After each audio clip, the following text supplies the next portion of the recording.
Today we're going to talk about aggregate supply. Obviously, it's the second part of our discussion of aggregate demand and aggregate supply. We're going to end up taking a lot more time on this, and that's why I call this Aggregate Supply 1.0, because we're going to end up talking about aggregate supply for a long time. As you can see, it's a controversial subject. Different economists believe different things about the nature of aggregate supply, about how it's made, about what the aggregate supply curve looks like, things like that. These differing beliefs have a big effect on what policies different economists think are the proper policies to follow in response to recession or inflation or any sort of economic problem. So, because it's such a controversial topic, it takes a while to really get across the idea of why it's seen differently. Because again, if it were two people using the exact same model, then they should come to the same conclusion. And that's really the point, is that two different groups of people see the model in two different ways and come then to two different sets of conclusion. No matter what, when we talk about aggregate supply, we're talking about it's the combination of all the market supply curves. So all the individual microeconomic markets, we put them all together just like we did with aggregate demand, and that's the aggregate supply curve. In all of these, we're looking at kind of the idea of the potential to supply goods and services at various prices or price levels.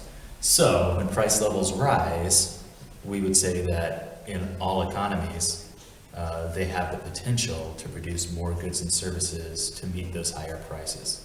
The least controversial model is the short-run aggregate supply curve. And the two competing sides, for the most part, would agree that short-run aggregate supply works in the way that we're going to describe here. Now, we haven't talked about it yet in this class, the difference between short-run and long-run. So let's bring out a few ideas about it. First off, when we talk about short-run versus long-run in macroeconomics, it's different than the way we'll talk about it when we cover theory of the firm next year sometime. So it's very important that as you study those two, that, for now you won't be confused because you only know the one way, but when we get into theory of the firm, it's important that you understand that the definition of the distinction is different. In macro, what we mean when we talk about the short run is that all the input prices are fixed.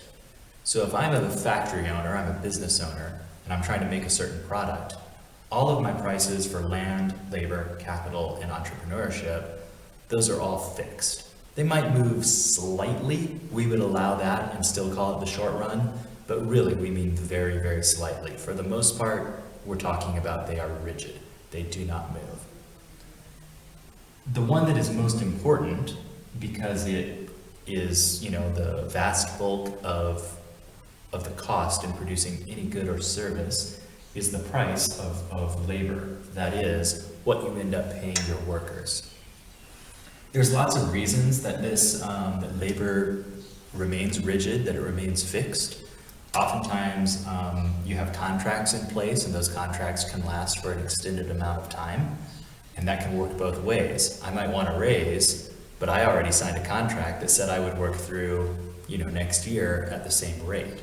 Or if I'm the business owner and I feel like I need a lower wage for whatever reason, again, the contract's going to stand in the way of that, and the workers are going to be able to say, well, no, the contract says that you have to pay us a certain amount. Other reasons that it's rigid, often there are laws that prevent prices, or I should say prevent wages from going too low, minimum wage laws. And then oftentimes, it's just really hard. I mean, if I'm trying to convince somebody to take a lower wage, that conversation isn't going to go very well. I can raise wage with no problem, right? It's easy for me to do that. Everybody's going to say, yeah, give me more money. But to try to lower it back down is quite difficult. Therefore, it really doesn't happen too much.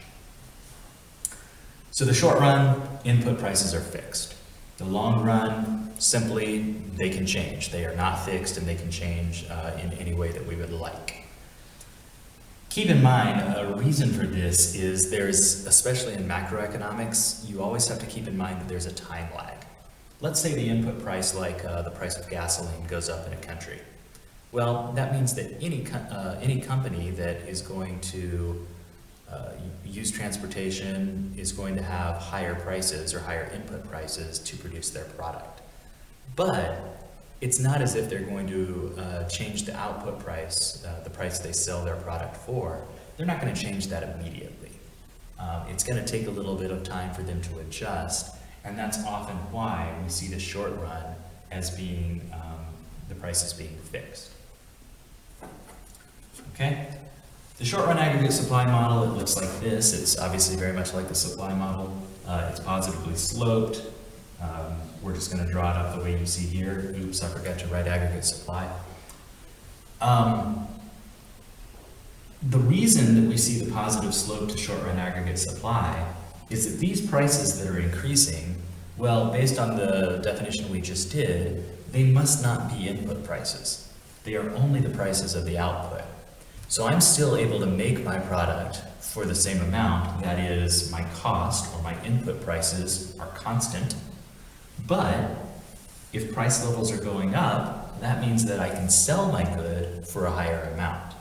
So if I'm selling it for a higher amount, but my input prices are constant, then the result obviously is going to be that my profit increases. Well, that's a very strong incentive for any business. My profits go up, I want to produce more and more of that. We get back to this problem that you may have had in micro, where sometimes that doesn't make sense. You might think, well, wait a minute, if my profits are low, then I have to make more and more of the good to make a decent living. Well, remember, you're approaching that wrong. The people who are producing, they have choices. So if profit in a certain sector is low, they're going to choose not to produce that product and instead produce something else that is more valuable. And it's always helpful here to think about what would be the lowest profit can be. I guess that would be 0 or negative. Well, if my profits were 0, I wouldn't produce a lot of that. I would produce none of that because I'm going to look for some way to profit. So as profits rise, we're going to produce more and more and